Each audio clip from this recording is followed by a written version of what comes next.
we will go ahead and add some more trucks and other vehicles around the area here, and as well as some anti-aircraft units because we want somebody shooting at us down here. We'll go back to vehicles and we'll rename this training camp AAA. We'll go down to Iran, and sure, why don't we have another armored guy here. There we go. These are all pretty far away from each other. That should be fine. I have another BMP there. BMPs definitely like to shoot at pilots. And we'll go down to unarmed. We'll add some Urals lined up around the area.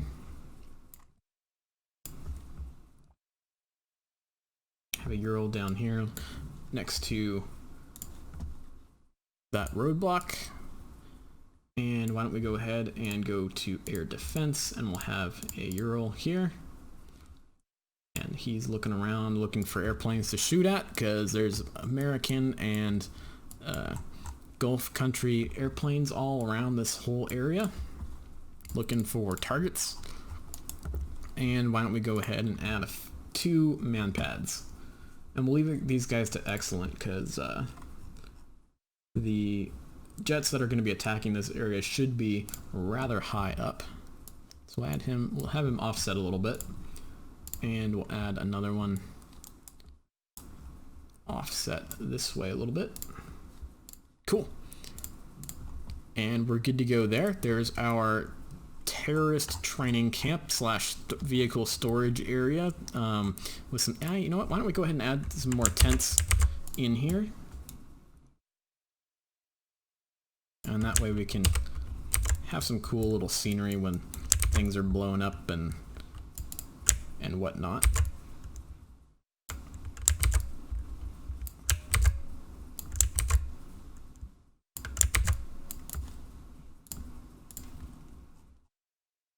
Okay, there's that. File save. Okay, now we'll go ahead and add that kind of vehicle training area to keep spreading out our flights at different targets along this area. And then I think what we'll do is we'll add a convoy moving from Lar Air Base down through our valley here. And that way that can be kind of maybe a secondary target for different jets to shoot at. Why don't we have some more tents out here? Where are these oriented? We'll have these guys at roughly 90 degrees.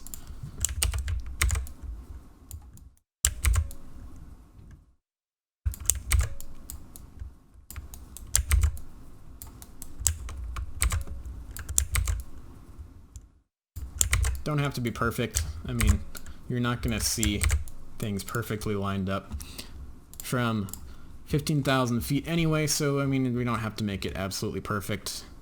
We'll go ahead and, whoops, did not mean to add we'll add some new vehicles. We'll go vehicle training area storage.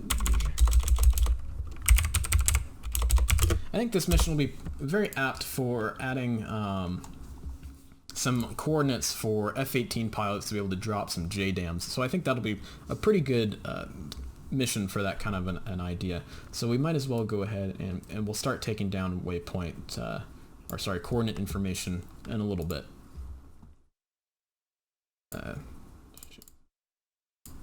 Got some target areas here, some vehicles stored in the open.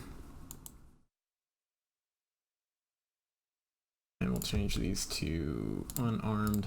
We're going to have some Urals out here doing their thing.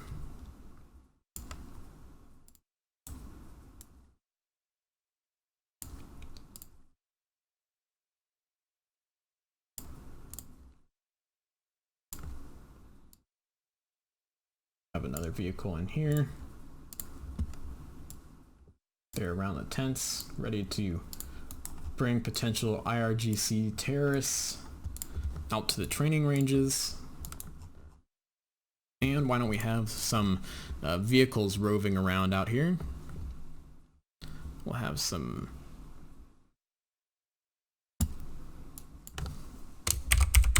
roving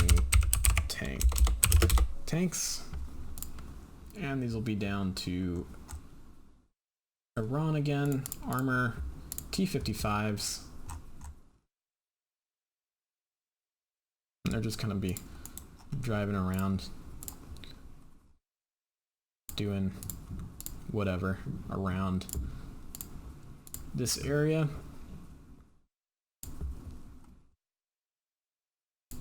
I'm actually going to set these guys to late activation, and we'll kind of copy these, do a couple of them.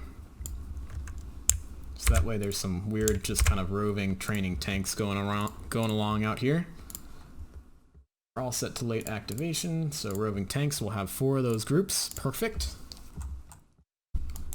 And can we make this a little bit more substantial? I think we can. How can we do that? Let's go ahead and add. I think that's good. Okay, so we got 3 different target points out here. Oh, we got to add some AAA down here.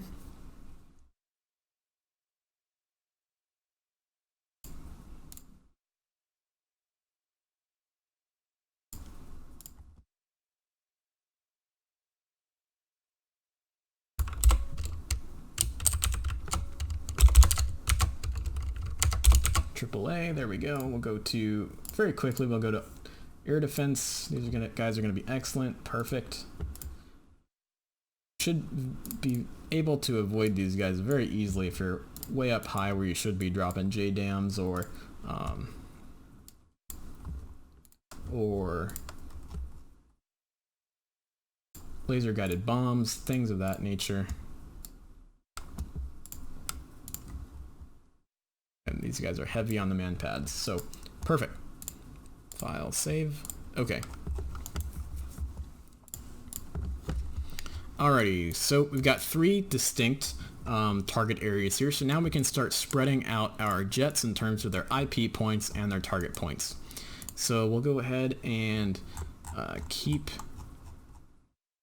our Kuwaiti strike flight. We'll have them attacking the airbase as well, cleaning up any remnants that were left from that strike from the, oh, I'm sorry, that was the Australians. We'll move the Kuwaitis over here. The Australians will be hitting this guy out here because there's only 2 of them. The Harriers will be hitting this guy, this storage area out here. Kuwaitis. We've got the seed flight. They're just going to be flying out here towards the middle. And we've got the Pontiac strike flight. They are also going to be heading out towards this area out here. Alrighty, so we've got our flights basically spread out now. Now we're going to go ahead and add in some more significant air defenses in the form of SAM systems. So that way we have something for our seed flight to shoot at. Now, thankfully, ED has been kind enough to give us templates for different various SAM sites and how they would be set up according to different types of, or according to different ways a country would set them up. So we'll go ahead and go on into our template section. We'll go down to Iran. We'll go down to SA2s, and we'll set up some SA2 sites. So there is one SA2 site, and we'll go ahead and get out of there, and we'll call this guy SA2 site 1. And where is he? So he is in this area. He's definitely within the area of one of the target areas, this guy here, and he's definitely within the IP area, so we may have to have a seed aircraft fire a harm at this guy. Almost called it a ham. It's definitely not a ham. We'll go ahead and copy that, and why don't we go ahead and place another SA2 site out here. You know what? That's going to be too close. We'll go ahead and put him down here, so that way we have another threat against our flights as they egress away from the target area. And we can see that's 19 miles away from our target areas and 40 miles away from our target areas. So that's a pretty good distance, I think. And we're going to go ahead and put a SA-6 site in here right next to LAR Air Base. So that way we have a more credible threat right in the target area that our seed flight is going to definitely have to take care of. However, we have this very steep valley in here where a SAM site probably wouldn't be in real life. So, because it would block their field of view. So I'm thinking maybe we should put it out here and give our SA-6 site a bit of more field of view. They can fire a missile down that kind of valley area up the LAR Air Base valley there, and of course cover these two training sites. So I think that's what we'll do. We'll go ahead and go in back to Iran and SA-6. We'll go ahead and put an SA-6 battery right there, and we'll call this SA-6 Site 1. And they're going to be high. I think that is a good skill level for this. SA-6s are on multiple rack launchers that will shoot multiple missiles. I believe it's 4 missiles to a launcher. So they can pump out a heck of a lot of missiles, but they're not nearly as deadly as like an SA-12 or an SA-10. Anything of those very higher ranged numbers of SAMs. The SA-6s are actually roughly early 1970s vintage and kind of had their baptism of fire during the late stages of the war of attrition between Israel and Egypt and the 1973 Yom Kippur War, where the Israelis just were not ready to face anything like that at all, and thus had some issues facing SA-6s. However, very easy missiles to overcome with the right technology, with our Hornets harms as well as the countermeasure systems of our basic jets. There's just going to be a heck of a lot of missiles in the air flying at us, which is fine. That's what we want to have happen. We can also see, based on the threat rings here, that they are a lower range than our SA-2s, but the SA-2s very easy to avoid, like we talked about earlier. So why don't we go ahead and copy that, and we'll add one more SA-6 site. We'll add the SA-6 site down here on our egress path, and our threat ring for the launch for the missiles is just barely reaching out into our flight path here. So that'll be another bit of a threat on the way out from the target area, but nothing too substantial. And why don't we go ahead and we'll actually have this SA-2 site be a late activation, and we'll activate him on our flight's egress out away from the target area. Okay, now we've got our target areas, our air defenses set. Now it's time to go ahead and launch into creating our enemy interceptors that are kind of come up and hit our targets, and we're gonna, obviously these are going to be IRI-AF aircraft, so we're looking at MiG-29s, F-4s, F-14s, F-5s, and other aircraft like that. MiG-21s standing in for F-7s, other aircraft like that. Okay? Alrighty, so when it comes to the enemy interceptors, like I said before, my idea here is not to kill everyone on the blue side. That's not fun, especially when you have to fly 150 nautical miles to your target area. It's really no fun if you get blown out of the sky. Now, it is fun if you didn't see a man pad and you take a man pad to the face on your run into the target area, but it's not fun if everything is just overwhelming and you just know you're going to get smacked out of the sky because everything is just too difficult in terms of defenses around you.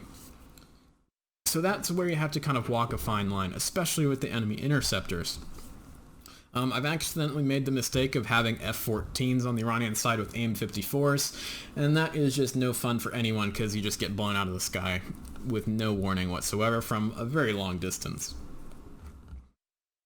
So to mitigate that, we'll go ahead and we'll very carefully curate the loadouts of the enemy interceptors, their skill levels, and which flights they're going to be attacking in order to make sure that people flying on the blue side have a good time, have jets to shoot down and shoot at, as well as feel accomplished and feel like there are defenses around for them trying to stop them on their way into the target area. So like I said, we walk in that fine line. So with that in mind, we'll go ahead and start adding some targets here, interceptors I mean. So kind of my basic idea when I add interceptors is I like them to spawn far enough away, between 30 and 50 nautical miles away from the flight path of our blue aircraft, to allow them to find them on their sensors, have AWACS give them time to call out potential issues in terms of call out threat flights out there, be able to pick them up on their radars, and formulate a plan to attack and destroy those interceptors before having them be right up on top of them and already be shooting at them. And so I've found that, you know, roughly 30 to 50 nautical miles out is a good place for those interceptors to spawn and start coming after those friendly flights. So let's go ahead and start off. We'll go ahead and go down to Iran. We'll go ahead and choose, let's start with an F-14 flight. Why not? Because that one might be the most complicated to create to make a good experience.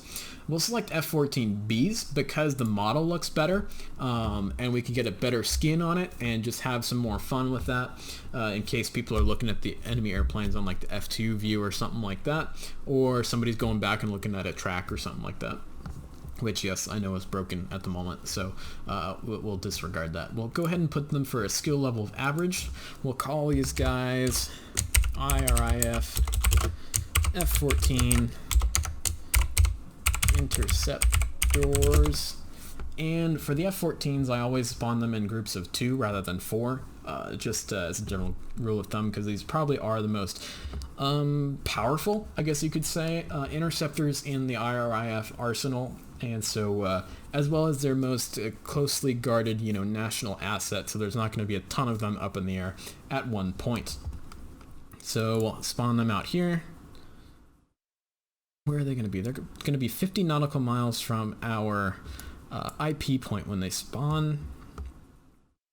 I think we'll have them trigger somewhere in this area, so we'll move them a little bit closer. Yeah, we'll have them spawn somewhere in this area there. And we will go to their loadout. And for their loadout, we're going to give them a very, very basic loadout. AIM-9Ls and AIM-9Ms.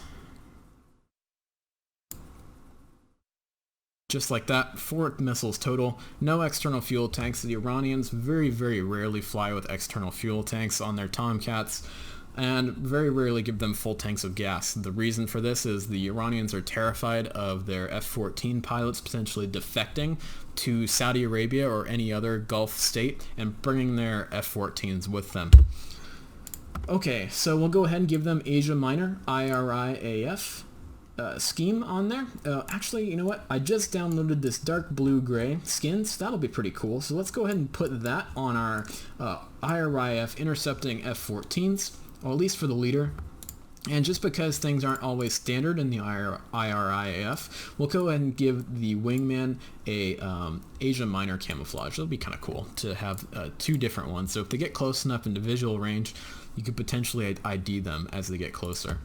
One being gray, one being Asia Minor. We'll add some waypoints. Why don't we go ahead and have them fly right into this area, into our flight path of our blue flight. And he's going to fly, after that hit and run attack there, he's going to fly way out here. Actually, we'll have him fly kind of out here to this area, and then they're going to go ahead and retire back to Shiraz up there. Shiraz Airport is the spiritual home of the Iranian Tomcats. That's where they were first delivered to Iran, and that was their home for the most part during the Iran-Iraq War. So I always like to have my Tomcats kind of come out of Shiraz for the most part. We'll go ahead and save that. These guys are definitely going to be late activation, so we'll take care of that in a trigger later on. Let's see here. Our next interceptors, because we got quite a bit of blue force jets down here, so we're going to have to add quite a nice substantial number of interceptors to make the mission fun and interesting for most of the pilots here. Let's see what's next. Why don't we go ahead and add some F4s. Actually, you know what? We got American. Let's go ahead and add some MiG-29s. So this is a high priority target for the Iranians to defend. So bringing their best assets, MiG-29s and F-14s. Perfect. So as you can see, I'm kind of winging things as I go here, thinking of different things to do, different scenarios to have in my head, and you know, we're not necessarily flying by the seat of our pants. We've got a bit of an idea of what we're gonna do, but we're not completely sticking to a set and solid plan. We'll go ahead and bring these guys up here. We'll go to there, make sure they are in intercept, and we'll add this here. That way we've got radar guided missiles coming from those Tomcats, but no radar guided missiles coming from our MiG-29. So they've got 4 times R-73 missiles, and we'll give them the sand blue. I think the sand blue looks better than the blue gray personally, but people may have a different idea on that. IRIAF MiG-29 interceptors, just so that we can identify them very easily. So the Tomcats are going to be coming down this way. Our MiG-29s are going to be coming down a different way, kind of coming from a pincer kind of movement on our blue Alpha Strike here. I think we're going to have them activate a little bit behind the Tomcats here. How much is this? It's going to be 39. Perfect. I'm going to stagger the spawning of these interceptors in a way that will allow the escort fighters to have something to do throughout the mission and not just be boring holes in the sky the whole time. So file save just to be safe. We'll go ahead and bring 2 of these guys in. We've already got their payload set, so we'll go ahead and add some waypoints here. Coming down towards our IP. They're going to fly out here, and then they're going to go and head home to Kerman Airport in case they don't get shot down. Okay, so now we'll go ahead and tell these guys who they're going to go after.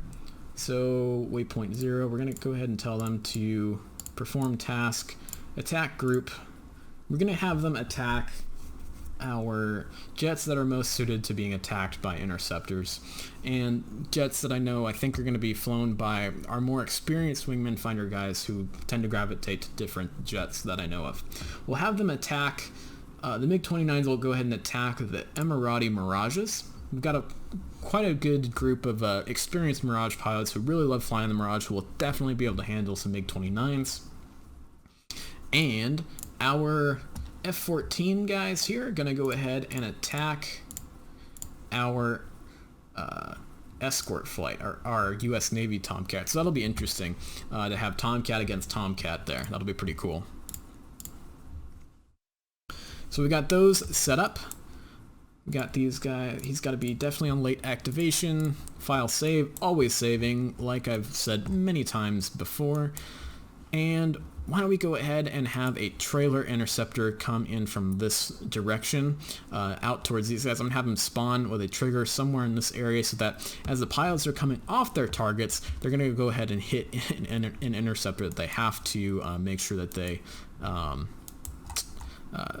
take care of on their way back home. So for this one, I think I'm going to have MiG-21s and F-5s. A little bit of an easier opponent as they come off the target area because they may be lower on gas, they may be lower on weapons after taking care of these MiG-29s and F-14s. So we'll go ahead and kind of do the same thing. We have Iran. They're going to be intercepts. They're going to be F5, E3s. We'll go ahead and give them high because the F5s usually need a little bit of help. We'll go down to this. I don't like this Asa Karash skin. I like the F5E standard skin for the most part. And we'll go ahead and give them P5 so that they can get a forward quarter shot off on our friendlies. I don't think Iran was ever delivered P5 missiles, but they were definitely delivered Ps, I believe up to the P-3, Papa 3 missiles, which I don't know if they have forward quarter aspect or not to them, but we'll just pretend they do. So these guys are going to be roughly 36 miles from the flight path. Actually, I'm going to edit these guys and have them come out from kind of over Keshem Island. Bring them a little bit closer over Keshem Island. This SA-6 site is going to be here. And I think that will be where we're going to have them. So we'll add a waypoint here. We'll have them come out to back to Bandar Abbas after their hit and run attack, and they're going to be landing at Bandar Abbas. And next we're going to have those MiG-21 spawn. We'll have them spawn kind of out here near Kish International Airport.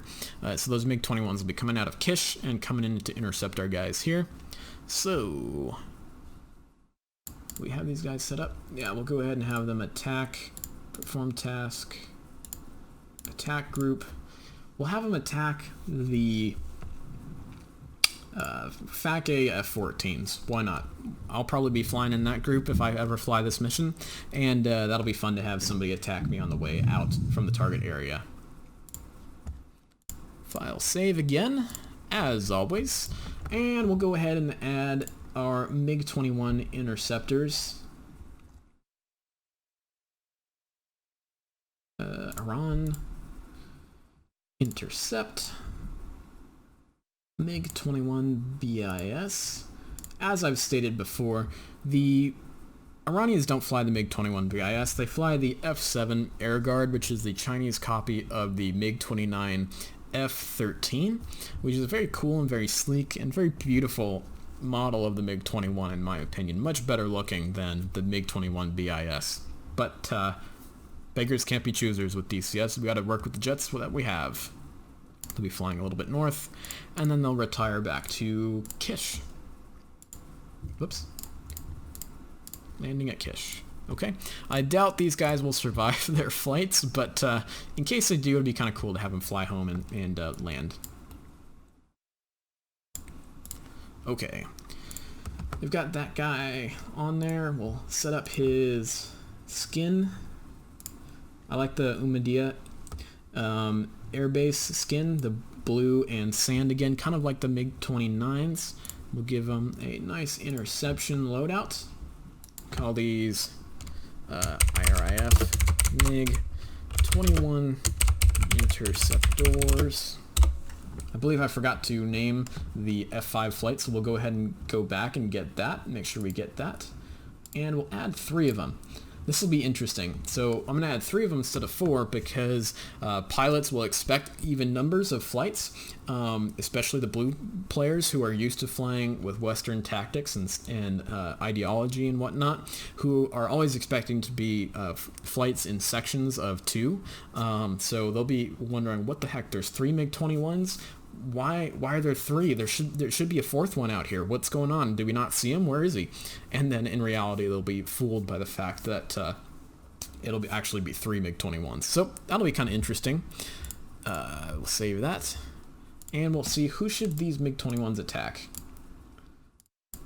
Attack group on the exfil from the target area. I'm thinking we should have these guys attack some F-18s.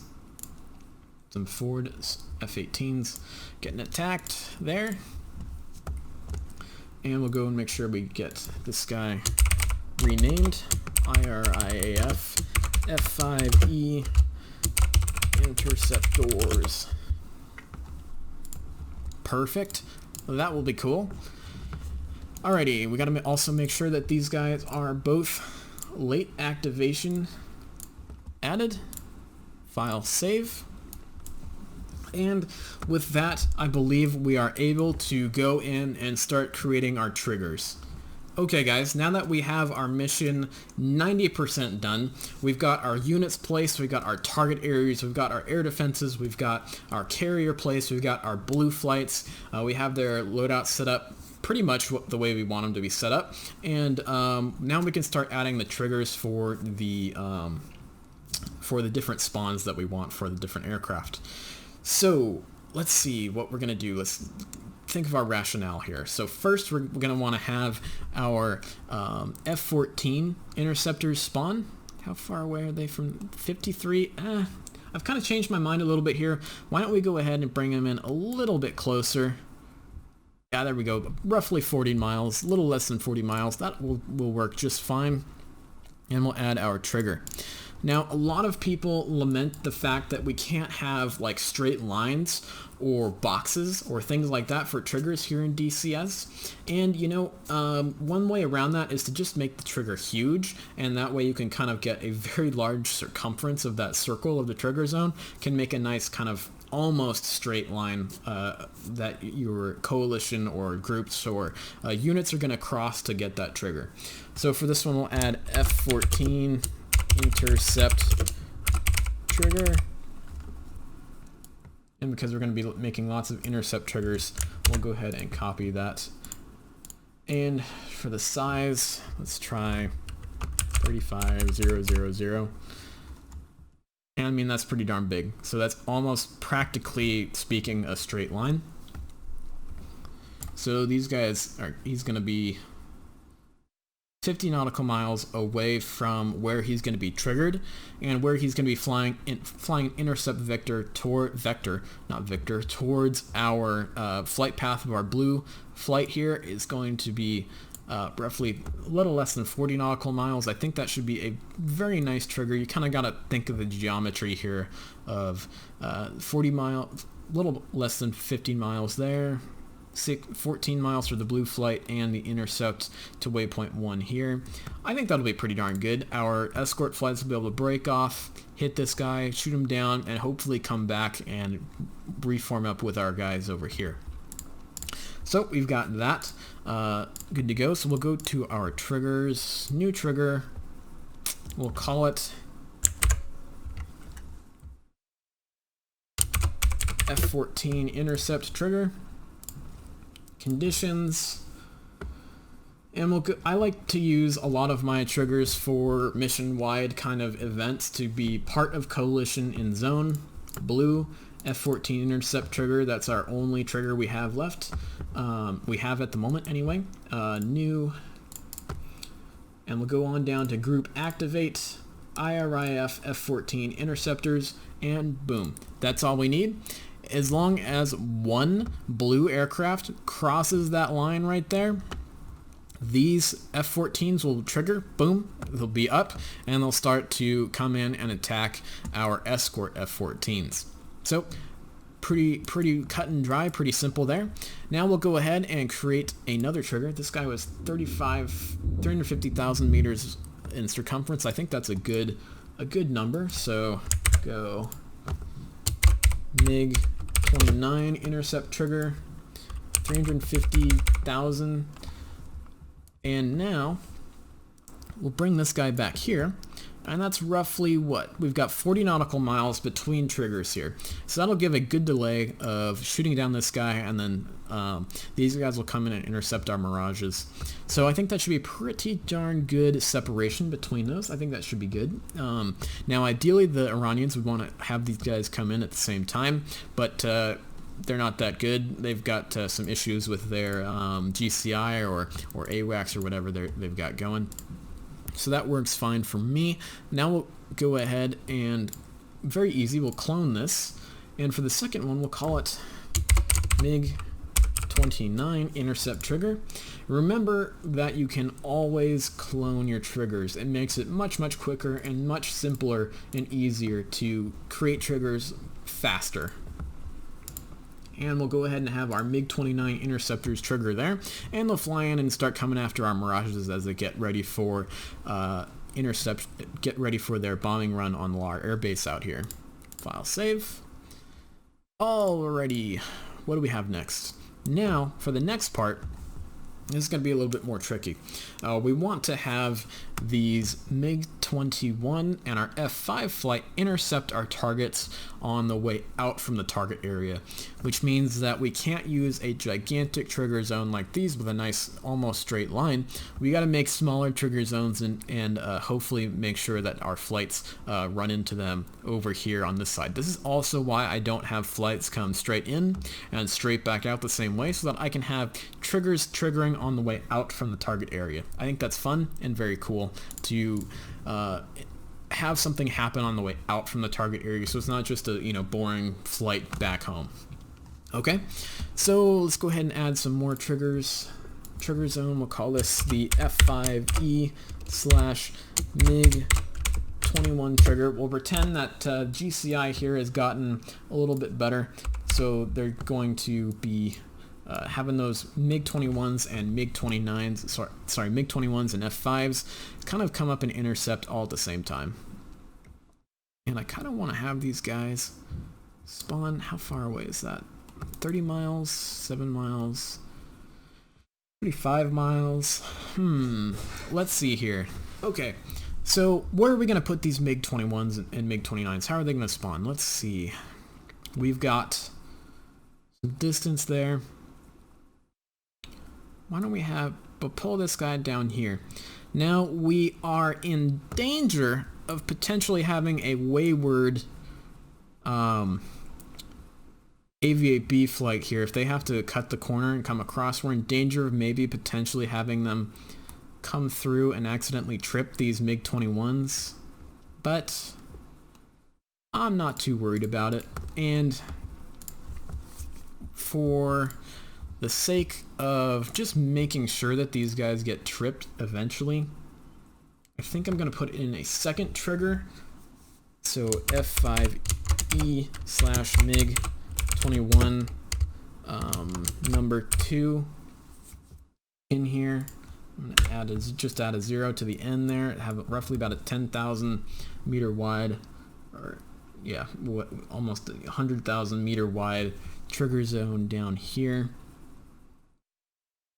just to make sure that we get everything spawned. So let's draw a straight line through here from Ras Al Khaimah to our IP. Yeah, it does intercept with that, but I'm hoping that our Harrier pilots are on top of it so that they'll actually get to our spawn, our Marshall stack here, and then fly with the rest of the flight so that they won't accidentally trigger these guys.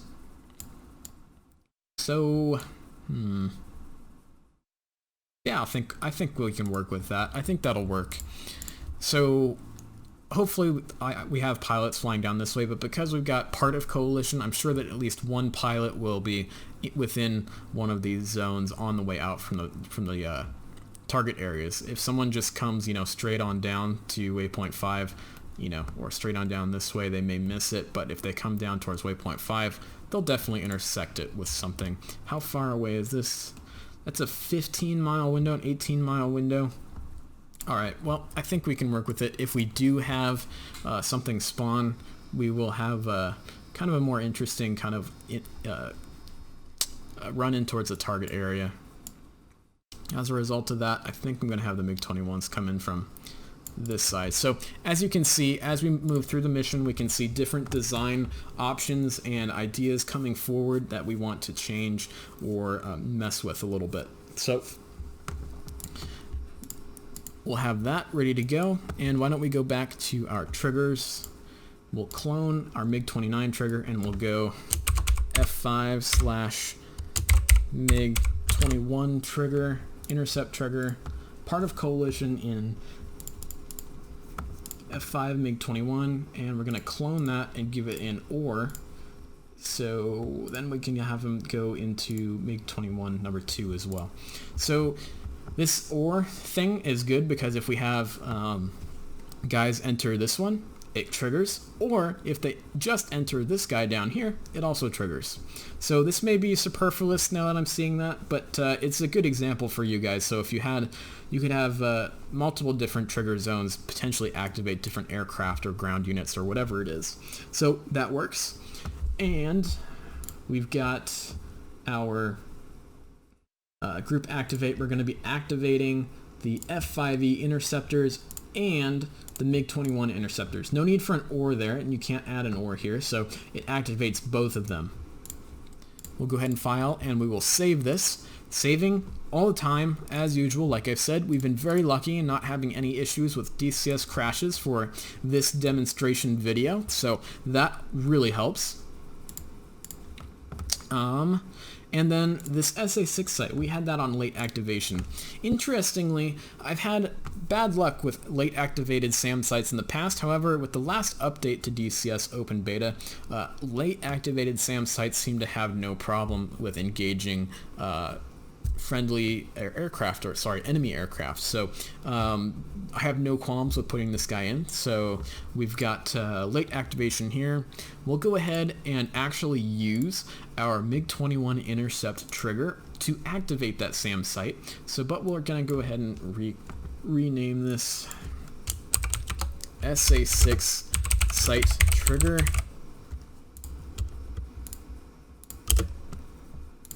And I'm going to delete this one because I really don't want that SA6 to trigger unless they're in this zone here. Because if we do have an errant Harrier come out towards this area, we don't want him to be immediately engaged and shot down by that SA6. So we're just going to keep an eye on that. So F5E MiG-21, not F5E MiG-21 number 2 down here.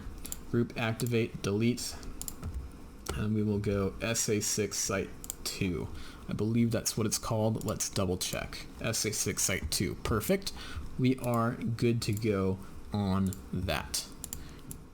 So maybe this is a site that just got erected as we were hitting our target areas, because SA6s are mobile, so they may have come down here and set up shop and started shooting at us. Or they may have just been, you know, asleep, taking a nap while our flights are ingressing in. Alrighty, what is next? So we've got triggers here. Now we need to set up a trigger for our roving tanks out here.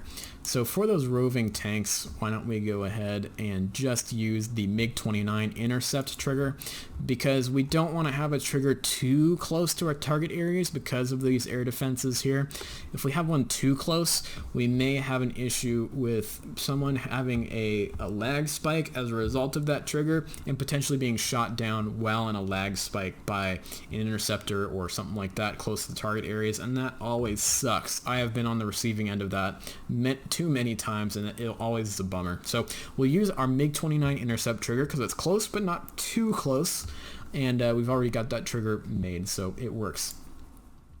Why don't we go ahead and just add it to this original trigger here. We'll go ahead and clone, and we'll find roving tanks, clone,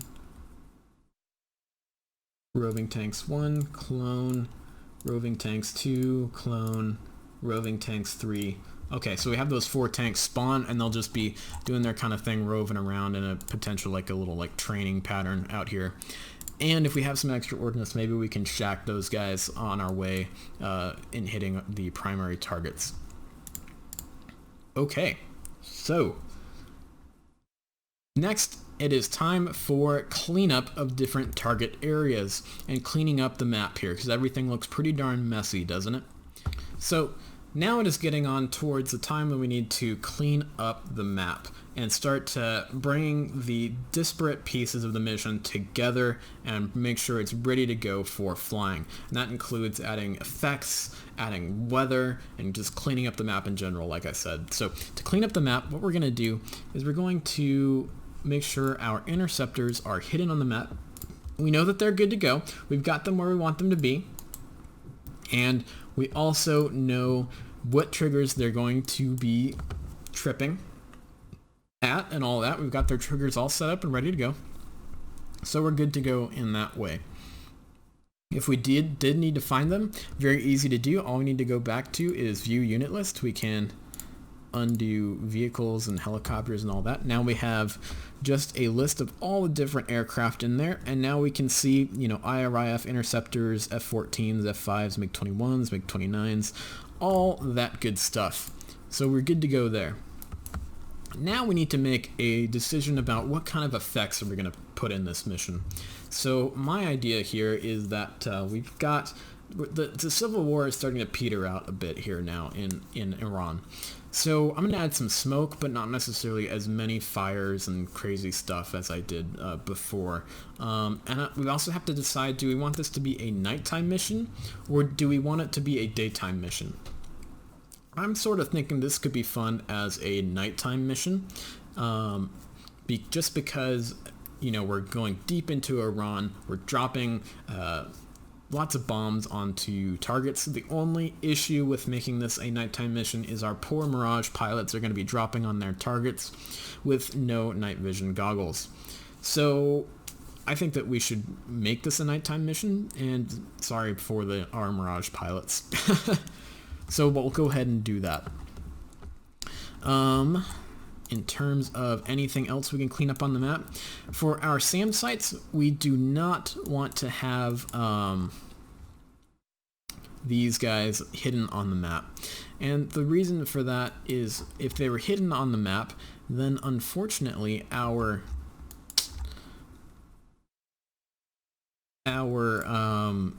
F-18 pilots on their essay pages will not be able to see the threat rings of those SAM sites, which is unfortunate because if you hit the F-10 map, you can just see where they are anyway. But so be it. It'll be fine. It's just one of those limitations that we have to work around, which it really is not a big deal. I'm thinking that maybe as part of our cleanup, we add one more threat in here that is kind of a pop-up threat that may be of interest to our seed flight. And I'm thinking we're going to add an SA-8 somewhere in here. Where should we add it? I'm thinking down here, right in the middle of the highway. It's not in a very advantageous position, but say they were moving it from the airbase down to the training range here. When we attacked, they're going to have to set that up quickly and start shooting at our blue guys. So we'll make a vehicle. And because Iran doesn't actually have SA-8s, we need to create a new unit via the USAF aggressors, SA-8. We're just going to have one of these guys, so it's not a big deal. SAM, SA-8 OSA. And these are interesting missiles to defend against. They are IR guided missiles that are directed by radar. So you get an RWR spike, but if you only release chaff, the missile's probably going to hit you unless you outmaneuver it. You also have to release flares for the IR seeker head on the tip of the missile, which is kind of an interesting dual configuration there. So we can see we even have an overlapping area between our SA-6 site and our SA-2 site, so definitely don't want to be in there if our seed flight somehow fails their mission. For adding our nice effects, we'll go ahead and add effects around the area where our flights are going to be flying. So static objects, and we'll go ahead and put them on the Iran side so that you don't get confused by what they look like. Effects, big smoke, huge smoke and fire, why not? We'll put that here, we'll control copy, we'll control V, these guys around the area a bit. They definitely look cool through night vision goggles. It looks like a real war kind of area. You get little glitters in your night vision goggles as you see the base of the fires. Definitely want these to be around the area where we have our flights coming through on their way out from the target area. Have these in here. Remember that Civil War rage right along the area of the Gulf Coast, along the Strait of Hormuz. So there's definitely going to be destruction and lots of stuff like that. I usually like to put in destruction zones. However, after this latest update, it seems that it adds a lot of toll on the FPS for different reasons. I couldn't tell you why, but it took forever in another mission I created to load into the mission with a destruction zone in there. Pulled it out, no problem. So you may have to keep an eye on that. I'm just kind of placing these around the map in different areas just to give ambiance to the mission. We want to make it look like we're flying into a war. You know, we want to look like we're flying into a devastated area that's been just chewed up by this potential civil war here. Some of these areas we've already struck in previous missions, so we definitely want to show fires where that areas that we struck, that our coalition struck earlier, you know, places like that. We want to make sure Bandar Abbas looks like it's really on fire, because this was kind of the bastion of the rebels during the height of the Civil War. Hormuz, Keshem, the different cities on Keshem Island. I'm just kind of placing these just kind of randomly. I don't really put too much stock into where exactly they are, because usually you're up way high anyway and you won't be able to see where exactly the fire is, whether it's on a particular building or not. So I don't worry too much about it, and I also don't want to put too many, because they can, for some people, be a drag on system performance. Okay, so we've got some ambiance in there, we've got some fires, we've got some smoke, we've got all that good stuff. Now we need to take a look at creating the weather and the environment for the mission itself in terms of the time of day. Okay, now finally, we have the mission set and ready to go. We're ready to go ahead and make a briefing for the mission. Now, why don't we go ahead and write down a situation. We'll make something up here, and we'll type it on down. Okay, so now that the Iranian Civil War has started to wind down and peter out, the Islamic regime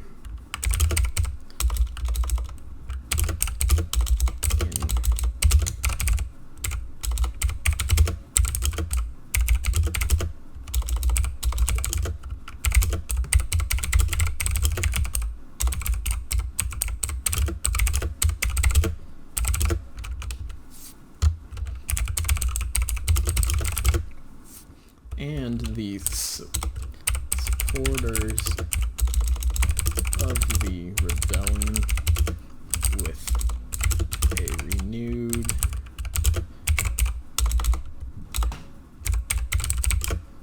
on exporting terror to the Gulf states and to the West.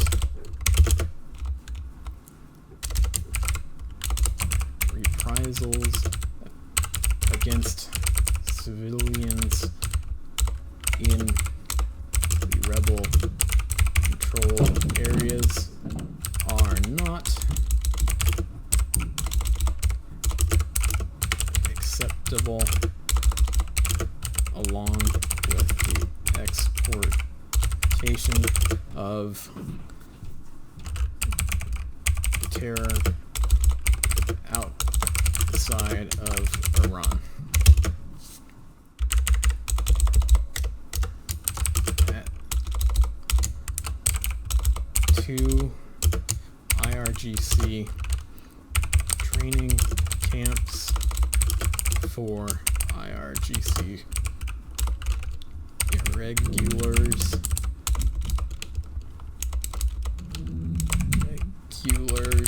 and terrorists have been identified by intel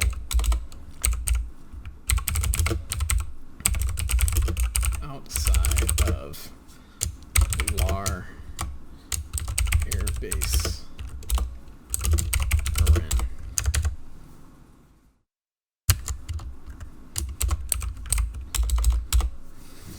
U.S. Navy and Marine Corps assets support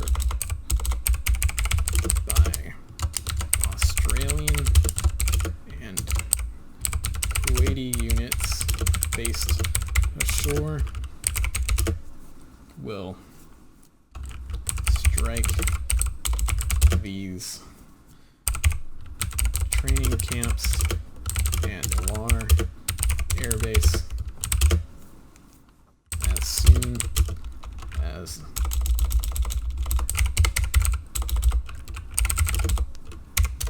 Okay, now comes the more difficult part, setting up all of the comms and coordinating all of the comms for making sure everything is good to go when people hop into SRS and they know what channels, what frequencies to be on at what times. So we'll go ahead and make a comms section to our briefing, and we'll say strike and AWACS frequency 305.00, and we are good to go there. And in doing so, I also just realized that we have not placed a AWACS on our map yet, and that is of course very, very important. So let's go ahead and grab the new airplane tool again. We'll go ahead and call this AWACS, because why not? And we'll select, why don't we get the Air Force involved now, and we'll select an E3 AWACS. I really like the call sign Dark Star. I think that's pretty darn cool, so we'll do that. We'll put him up at 22,000 feet, and he's going to be going that fast, that's fine. And we'll go ahead and add another task. Actually, first we'll add a waypoint for him, and we'll add a task of orbit, racetrack, and we'll have him go a little bit faster in 232 knots. Geez, that's kind of slow. Let's say 370 knots at 22,000 feet. That should be good to go. Whoops, we can delete that. Shit. Still orbiting in the racetrack. Okay, good. All right, so we'll save that. And when you place an AWACS in a mission, you want to make sure that that AWACS is within 250 nautical miles of the target area, or that area you want the AWACS to sweep over. So the AWACS's radar will reach out all the way to about right here, about 250 nautical miles, and so we know we've got coverage out all the way out to there. So that is totally fine. He's going to be just fine orbiting here. So yeah, he's just going to be orbiting over the area where our guys are going to be flying in underneath him out to the target area here. So flights will just have to deconflict with him and make sure they don't accidentally run into him. And in interest of that, I'm actually going to go ahead and raise him up to 30,000 feet as a result, just so that we don't have any issues with potential deconfliction issues at our marshal stack, because we're marshalling up here at Abu Musa. Alright, our AWACS is now placed. We also got to make sure that he is on our strike common frequency of 305.000. So we'll just leave him at 305 there. And we'll go ahead and make sure we save it once again. Next thing we'll do is we'll go back to our briefing right here. And so we got strike and AWACS frequencies. Now we'll go ahead and put tanker frequencies. Okay, so first off we've got good old shell, and we'll go back to briefing. So shell TACAN 10 X-ray at 251.000, and then we will go down here. Let's double check that. Yeah, 251 at TACAN 10 X-ray. Alright, then we've got our KC 130 Texaco at 12 X-ray. Texaco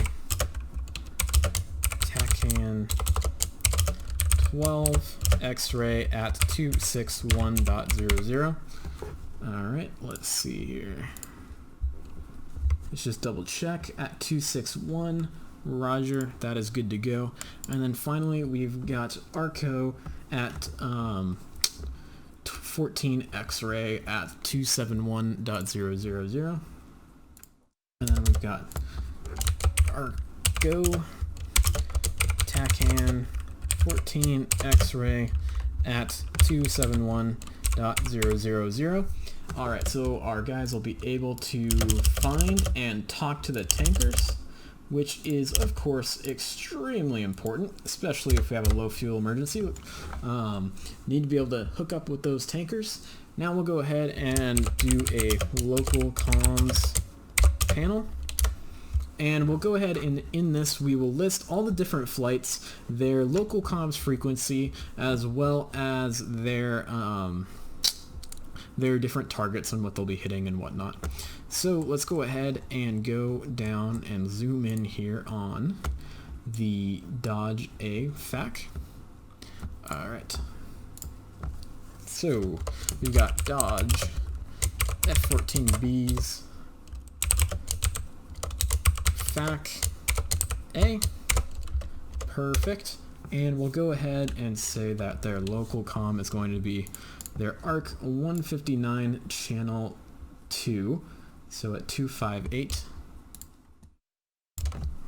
ARC 159 channel 2 at, I believe, what was that? 258 at 258.000. 258.00. All right, so we're good to go there, and our Dodge flight is going to be attacking. Let's see, what do we have them attacking? Here's our IP. Our surface target is out here, so we're going to move our surface target over to our main terrorist bad guy camp here. All right, so that'll be perfect. Be able to control all 3 targets from that area while having a priority of dropping those bombs on that camp.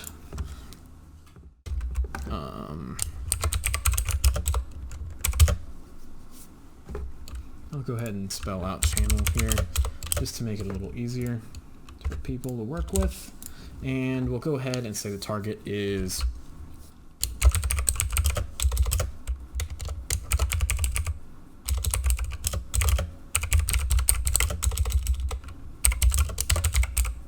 large terror training camp with a,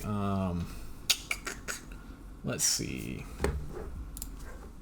control airspace around target areas.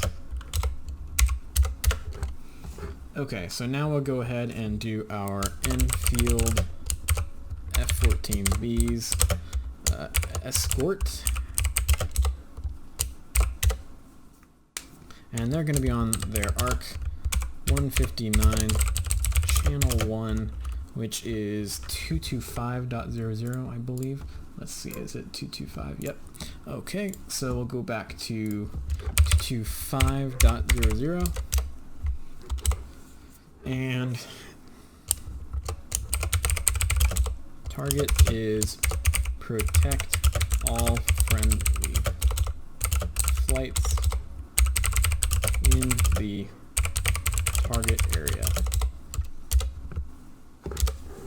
Our next flight to get the local comms for is going to be forward flight, the Kuwaiti F-18s. All right, so forward flight. Alrighty, so let's go ahead and add a local comm frequency for forward flight, the Kuwaiti F-18s. And we'll see what, so use COM 1 for the strike frequency and COM 2 for the local frequency. So channel 264, all right. COM 2, channel 2, 264.00. And what's our target for our forward flight? Let's double check that, just so that we get a good idea. Okay, target is LAR Air Base. Target is LAR Air.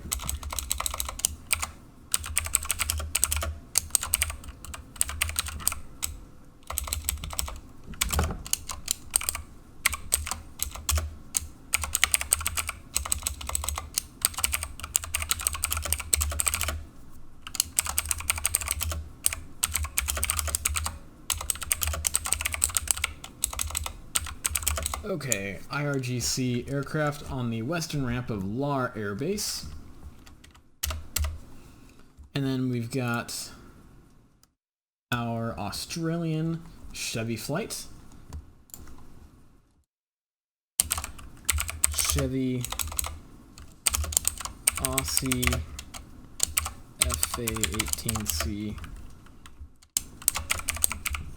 strike.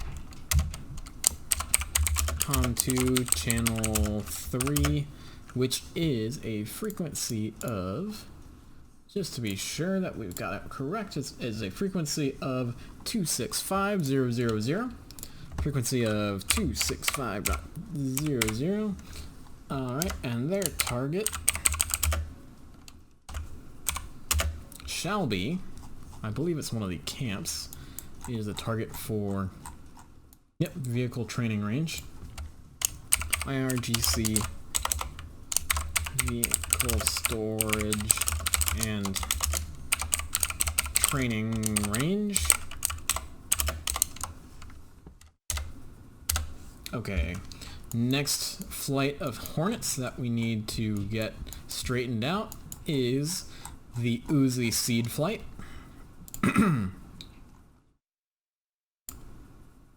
Uzi Seed flight. And they're going to be on channel 4 on 256. All right. Uzi US Navy FA-18Cs Seed flight. I'm making these labels just so explicit so that guys really know what flight they're in. Make sure they've got the right comm frequencies and all that good stuff. So comm to channel 4. I'm just gonna copy this to make it a little easier in the future here. All right, copy channel 4 on 256.00. Target enemy air defenses in the Lar region of Iran. Prioritize number of SAM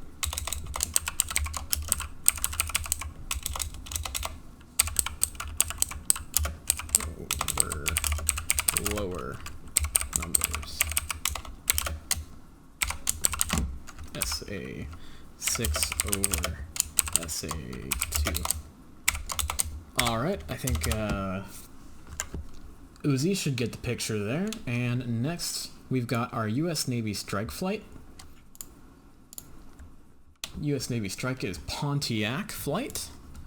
Alright. Pontiac, US Navy F-18Cs strike.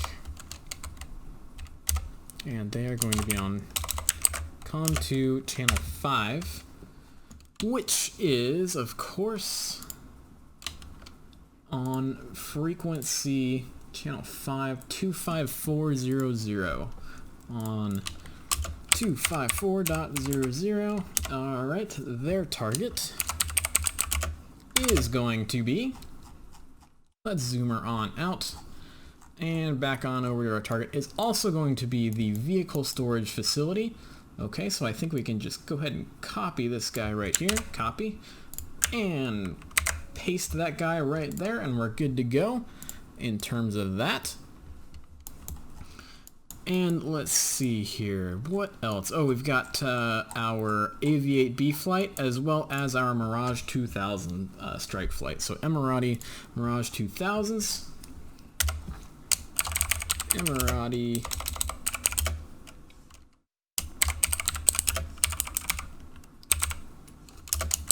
they are also strike, of course. And what is their call sign? Their call sign is Springfield, okay? Springfield.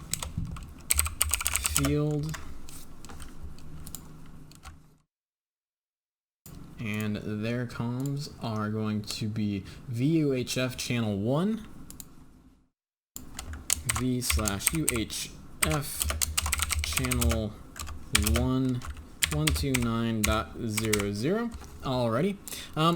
In case you guys are wondering, I'm not just putting the presets, I'm also putting in the actual frequencies just in case one flight needs to talk directly to another flight without garbling up the strike common frequency. Just in case someone is inclined to do that.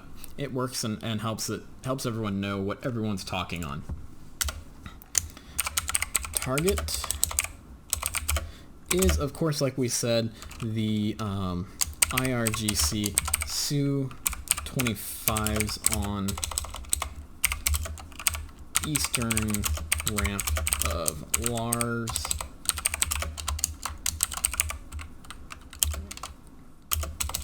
Air Base. Alrighty, now we've got our friends of our Marine Corps AV-8B Harriers.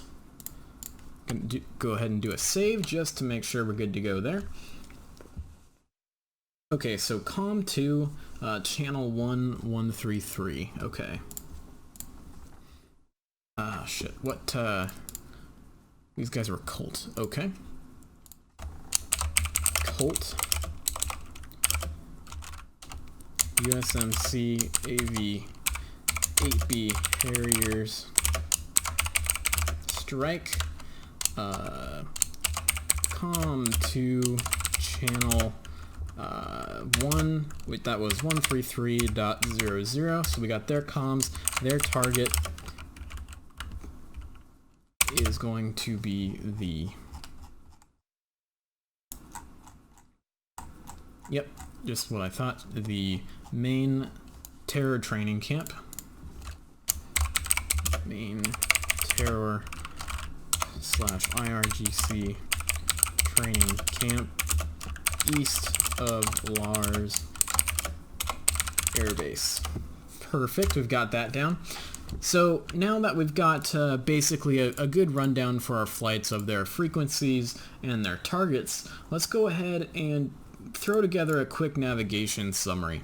So allow our pilots to see what they're going to be doing at which waypoints, and that'll allow them to basically know where they're going to be going, just like they would in any other briefing.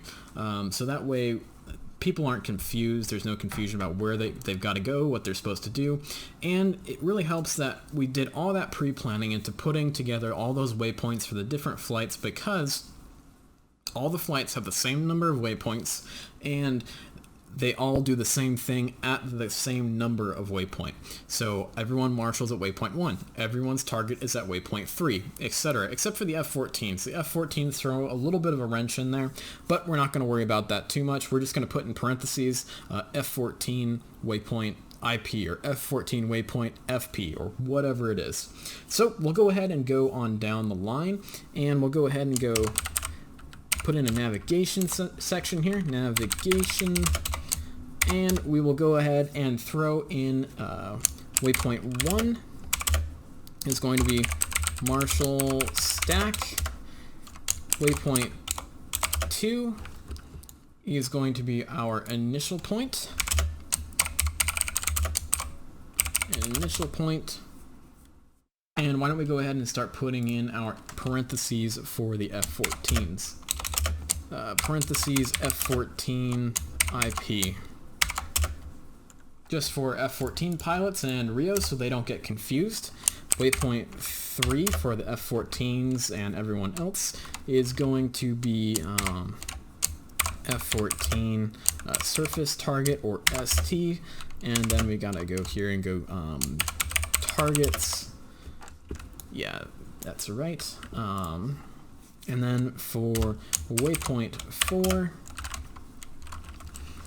let's see, we'll go F-14 fixed point, and that's going to be our egress point.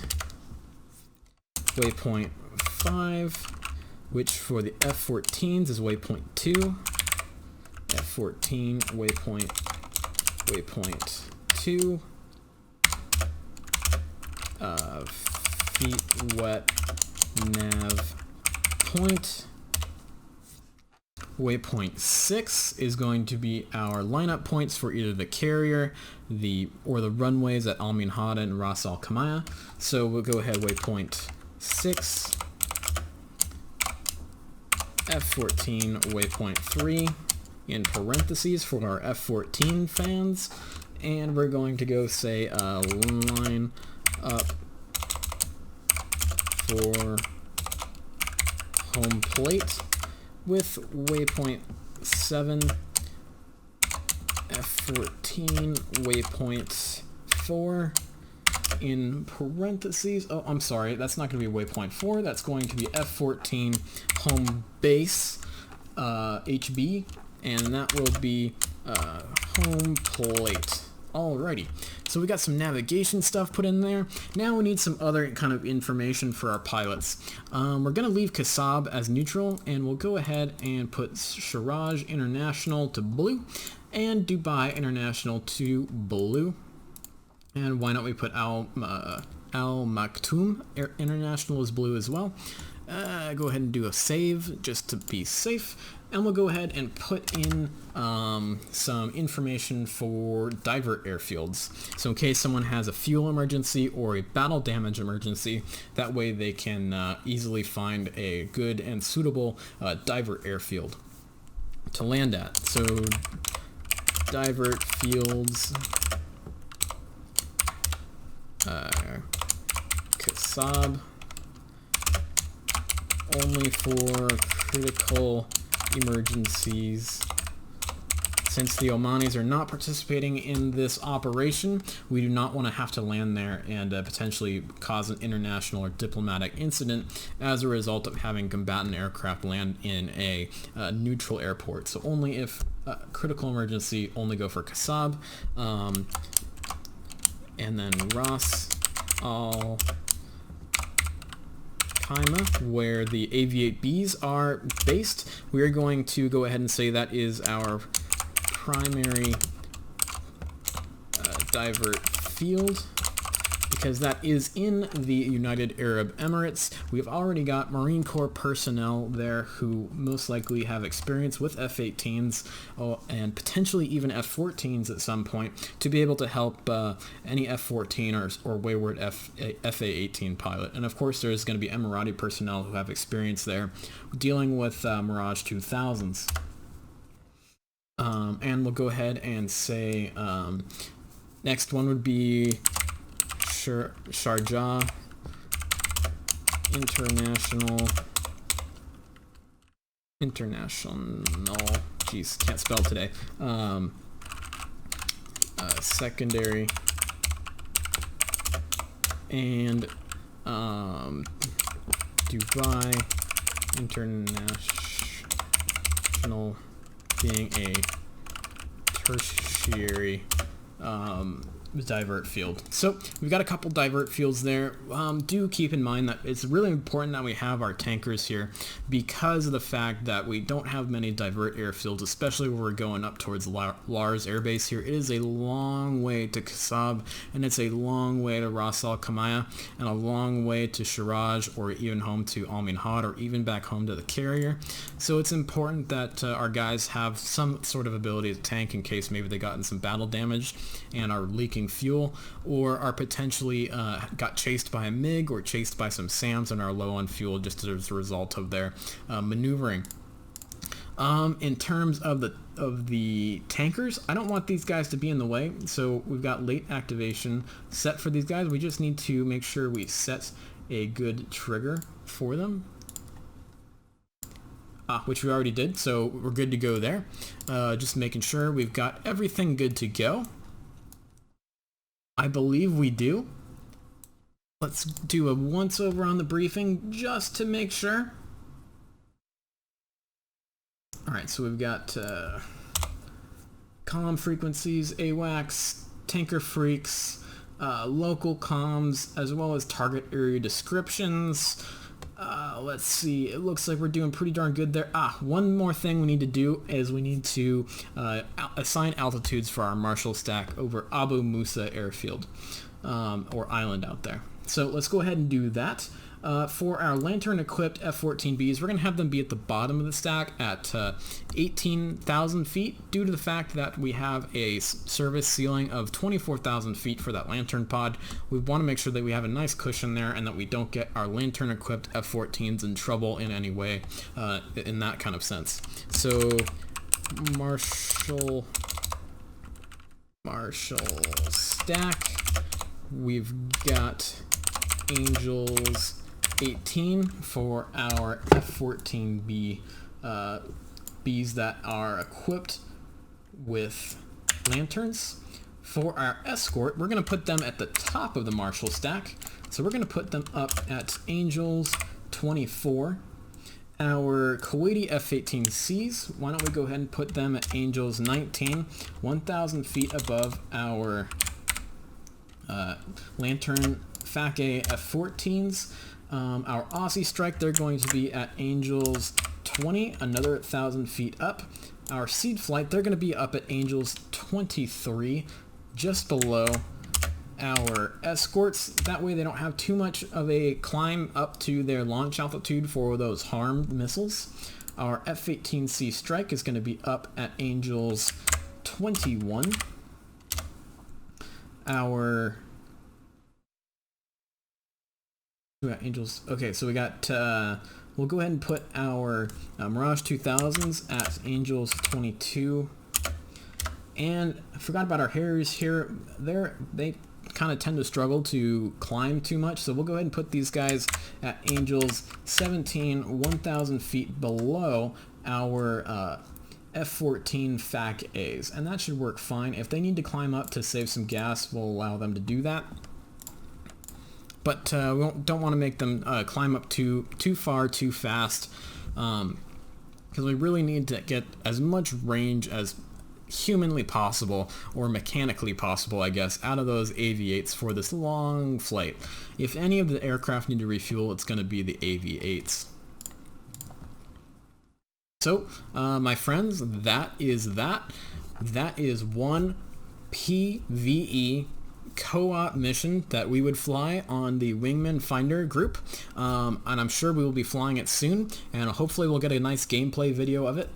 Things go wrong, things happen unexpectedly, triggers break, there's server crashes, things like that, so don't get discouraged if your missions don't work out the first time you fly them. When I'm filming missions for WingmanFinder, I probably get only one good video of gameplay from one of our co-op missions out of every 3 to even sometimes 4 missions we fly, and that is just, is part of the game. So getting one awesome mission out of 3 or 4 means you are doing fantastic as a mission maker. So even if you have some failures, don't worry about it. Keep going forward and you'll get there. So if you liked the video, please like and subscribe. This was a marathon of a video to make, and I hope you guys enjoyed it, and I hope you guys learned from it. And if you would please consider donating to my Patreon. It's all of your generosity to Patreon that helps me create awesome DCS World videos for you guys, full of educational stuff on history, different facts, why things are they are in certain jets and whatnot, and weapons and things. So thanks a lot, guys. Hope you enjoyed the video, and fly safe and have fun. Thanks a lot, guys.